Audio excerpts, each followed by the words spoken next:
What do a software engineer from India, a chef from the Philippines, and a student from Nigeria have in common? They're all part of Canada's evolving immigration story. Today, we're breaking down the top 10 immigrant-sending countries to Canada in 2024 and how they're stirring up the cultural melting pot. Folks, Canada's getting packed, and it's not because Canadians are having kids like rabbits. Nope, it's immigration reshaping the whole country. You might think you know where all these newcomers are coming from, but trust me, some of these will knock your socks off. This flood of new faces isn't just changing how our cities look, it's shaking up job markets, mixing up neighborhoods, and turning our culture into a big old stew of awesomeness. But here's the kicker, it's not all maple syrup and poutine. This immigration boom is changing Canada in ways you wouldn't believe. So stick around, because we're about to spill the beans on Canada's new melting pot. The usual suspect, India tops the chart. All right, time to name names. You know how every other tech startup in Toronto seems to have at least one guy named Raj, Sandeep, or Priya? Well, that's not a coincidence. Let's talk about the country that's topping Canada's immigration charts, and why they're flocking here faster than geese heading south for winter. Drum roll, please. It's India. Surprise, obviously no surprise, right? India's been the reigning champ of sending folks to the Great White North for a while now. And 2024 is no exception. But why are so many Indians packing up their lives and heading to a place where winter lasts half the year? Well, for starters, Canada's tech scene is booming. And guess who's got a ton of tech talent? Yep, India. Silicon Valley North, as some like to call it, is hungry for software engineers, data scientists, and IT specialists. And India's churning them out faster than you can say curry poutine. But it's not just about the jobs. Canada's got this reputation for being a pretty sweet deal when it comes to quality of life. Clean air, good healthcare, and an education system that doesn't require selling a kidney to afford? Sign me up. Plus, let's be real, the existing Indian communities in places like Brampton and Surrey make the transition a whole lot easier. Nothing beats having a taste of home when you're thousands of miles away. Now, let's throw some numbers at you. In 2024, we're looking at over 100,000 new permanent residents from India. That's like adding a small city's worth of people in just 1 year. And these folks aren't just hanging out in the big cities. Nope, they're spreading out, bringing their skills, culture, and let's not forget, their amazing food to communities across Canada. Speaking of food, have you noticed how butter chicken is practically becoming Canada's new national dish? Okay, maybe that's a stretch. But Indian restaurants are popping up faster than Tim Hortons these days. And let's be honest, after a long Canadian winter, nothing warms you up quite like a good curry. But it's not all samosas and success stories. This influx is changing the face of Canadian cities, and not everyone's thrilled about it. Housing prices in areas popular with new immigrants are skyrocketing.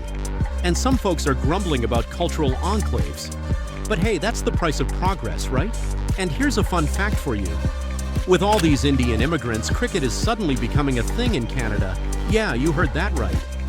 The sport that most Canadians used to think was just a noisy insect is now filling up parks on weekends. Who knows, maybe we'll see Team Canada at the Cricket World Cup someday. Stranger things have happened, like pineapple on pizza. Oh wait, that was us. Never mind. China, the dragon's children seek maple leaves. You know how Chinatowns used to be a novelty? Get ready, because soon you might need to specify which one you're talking about. China's gunning for that top spot on Canada's immigration charts, and they're bringing a whole lot more than just great dim sum. Yeah, you heard that right. While India's been hogging the spotlight, China's been quietly sending over its own army of immigrants. They're the runners-up in this immigration game, and they're not playing around. So why are so many Chinese folks trading their Great Wall for our great outdoors? Well, for starters, Canada's got something China's been struggling with: clean air. Turns out being able to see the sky without a smog filter is a pretty big selling point. Who knew? But it's not just about breathing easy. Chinese parents are going gaga over Canada's education system. They're shipping their kids over faster than you can say Harvard of the North. And let's be real, having a degree from a Canadian university looks pretty sweet on a resume, no matter where you end up. Now here's where things get interesting. Remember how we talked about Indians shaking up the tech scene? Well, Chinese immigrants are doing the same thing, but with a twist. They're not just filling jobs, they're creating them. Chinese entrepreneurs are setting up shop all over Canada, from tech startups in Vancouver to import-export businesses in Toronto. And boy, are they making waves in the real estate market. You thought housing prices were crazy before? Chinese investors are snapping up properties like they're going out of style. It's gotten so wild that some cities have had to slap foreign buyer taxes just to keep things under control. But it's not all business and education. Chinese immigrants are bringing their culture along for the ride, and Canada's all the better for it. Forget about that sad excuse for Chinese food you used to get at the mall. Now you can find authentic regional cuisines from all over China, from spicy Sichuan to delicate Cantonese. Your taste buds can take a trip across China without ever leaving Canada. And let's talk language for a second.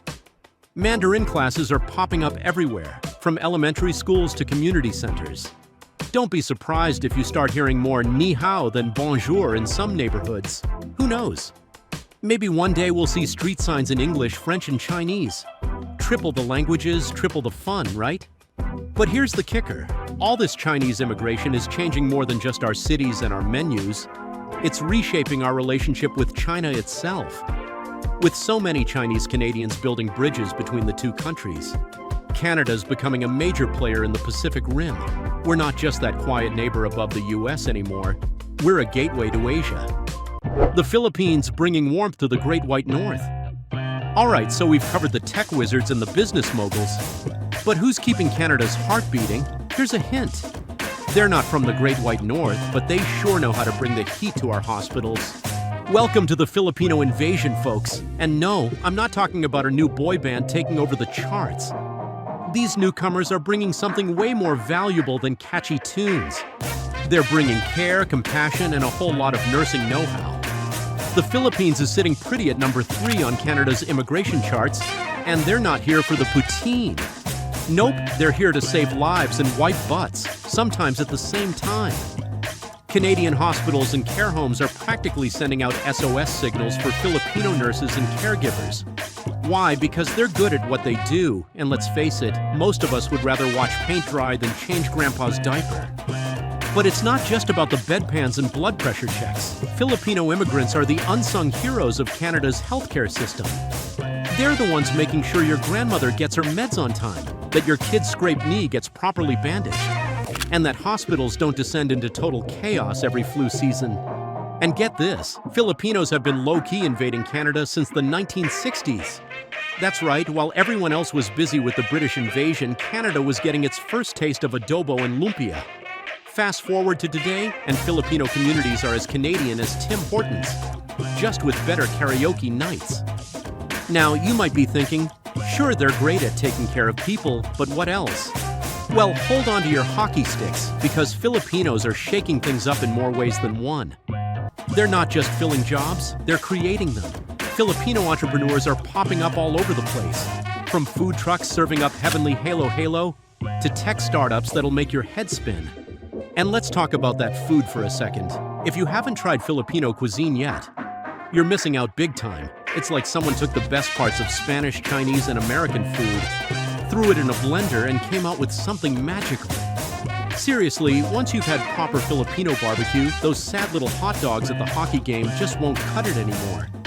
But it's not all sunshine and lechon. Filipino immigrants face their fair share of challenges. Many are separated from their families for years, working in Canada to send money back home.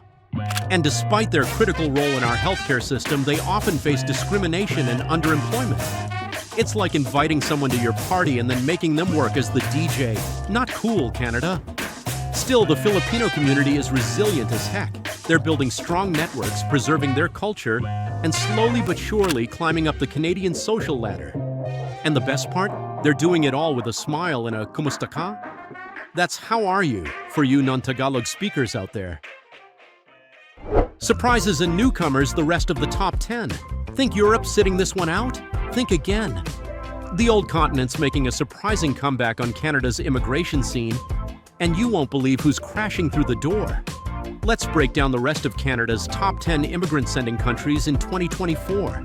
Coming in at number 4, we've got Nigeria. Yep, you heard that right. Nigerians are flocking to Canada faster than you can say poutine. Why? Well, it turns out Canada's got a thing for Nigerian professionals.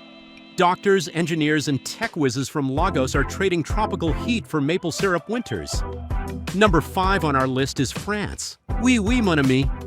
Seems like the French are trading their baguettes for beaver tails. Quebec's probably feeling pretty smug right now, but these francophones are spreading out all over Canada. They're bringing their wine, their cheese, and their je ne sais quoi to towns from coast to coast. Next up at number 6, we've got Brazil. Apparently, Brazilians have decided that Canada's long winters are a fair trade for our stable economy and top-notch healthcare. Plus, they're bringing some much-needed samba flair to our Tim Hortons lineups. Lucky number 7 is the United Kingdom. Looks like some Brits are swapping tea time for hockey night. Maybe they got tired of waiting for summer to show up in London. Or maybe they just really love saying sorry as much as we do. Iran takes the 8th spot. Iranian immigrants are bringing their rich culture, delicious cuisine, and a whole lot of engineering know-how to Canada. Who knew nuclear physicists could make such great kebabs? Coming in at number 9, we've got South Korea. Seems like K-pop isn't the only Korean export making waves these days. Korean immigrants are shaking things up in our tech sector and turning Canadian cities into hotspots for Korean BBQ and karaoke. Rounding out our top 10 is Pakistan. Pakistani immigrants are bringing their entrepreneurial spirit, IT skills, and cricket obsession to the Great White North. Don't be surprised if you start seeing more cricket pitches popping up in your local parks. Now, here's where things get interesting. This list, it's not set in stone. Immigration patterns are shifting faster than a hockey player on a breakaway. Countries that barely made a blip on Canada's radar a few years ago are now sending over thousands of people each year. Take Nigeria, for example. They've shot up the rankings faster than a Raptors fast break. And France? They weren't even in the top 10 a few years back.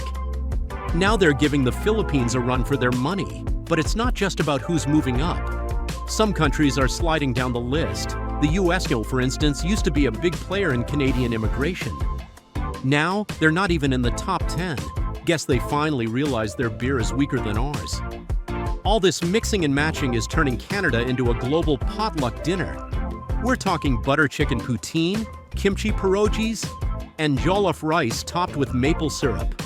Okay, maybe not that last one, but you get the idea. This diverse influx is reshaping Canada faster than you can say multicultural. Our cities are becoming more colorful, our food more flavorful, and our vocabulary more, well, interesting. Don't be surprised if you hear wallahi, aya, and yalla mixed in with your es and sorries. The impact, how immigration is changing Canada. Ever wonder what Canada might look like in 20 years? Spoiler alert, it's not your grandpa's Great White North anymore. This immigration wave isn't just changing faces on the street. It's remodeling the whole dang country from the ground up. Let's talk economy first. These newcomers aren't just filling jobs, they're creating them. Immigrant entrepreneurs are launching businesses faster than you can say economic boom. From tech startups in Toronto to mom-and-pop shops in small towns, they're injecting fresh energy into the Canadian economy. But it's not all sunshine and loonies. This influx is putting some serious pressure on housing. Cities like Vancouver and Toronto, they're turning into real estate battlegrounds. Locals are grumbling about skyrocketing prices while newcomers are wondering if they'll ever afford more than a closet to live in. Now let's talk culture. Canada's always been a bit of a mixed bag, but now we're looking at a full-on global buffet. Walk down any street in a major city, and you'll hear a dozen languages before you hit the next block. Our food scene? It's exploding with flavors from every corner of the world. Forget poutine and Nanaimo bars. Your new national dish might be butter chicken sushi rolls or kimchi poutine. But here's the thing, all this mixing isn't always smooth sailing. Some folks are worried about losing that traditional Canadian identity, whatever that means. Others are concerned about cultural enclaves forming, where newcomers stick to their own kind instead of blending in. It's like we're all at this big Canadian party, but some people are huddled in corners instead of mingling. And let's not forget about the strain on our systems. Healthcare, education, social services, they're all feeling the squeeze. It's great that we're growing, but someone's got to make sure we've got enough doctors, teachers, and support workers to go around. But here's where it gets really interesting. Canadian cities are evolving faster than a Maple Leafs roster change. They're becoming these global hubs connected to the rest of the world in ways we never imagined. Toronto's not just competing with Montreal anymore, it's eyeing up New York and London. Vancouver's looking across the Pacific to Asia. Even smaller cities are getting in on the action, attracting international students and skilled workers. This global connection, it's changing how we see ourselves on the world stage. We're not just that quiet, polite country up north anymore. We're becoming a powerhouse of diversity, innovation, and cultural exchange. It's like we've been invited to the cool kids table and we're bringing our own unique flavor to the mix. But here's the million-dollar question. What does all this mean for Canadian identity?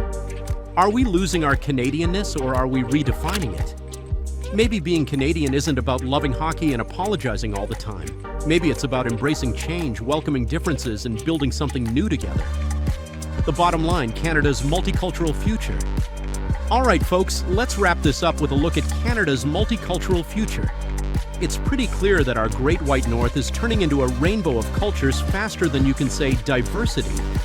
This immigration trend, it's not slowing down anytime soon. In 20 years, Canada might look more like a global village than a country. We're talking a mix of faces, languages, and foods that'll make your head spin. It's like we're building the world's biggest cultural buffet, and everyone's invited. But here's the million-dollar question. Is this good for Canada? Well, that depends on who you ask. Some folks are cheering for this melting pot on steroids, while others are clutching their maple syrup a little tighter. One thing's for sure, Canada's changing and we're all along for the ride. Buckle up, eh?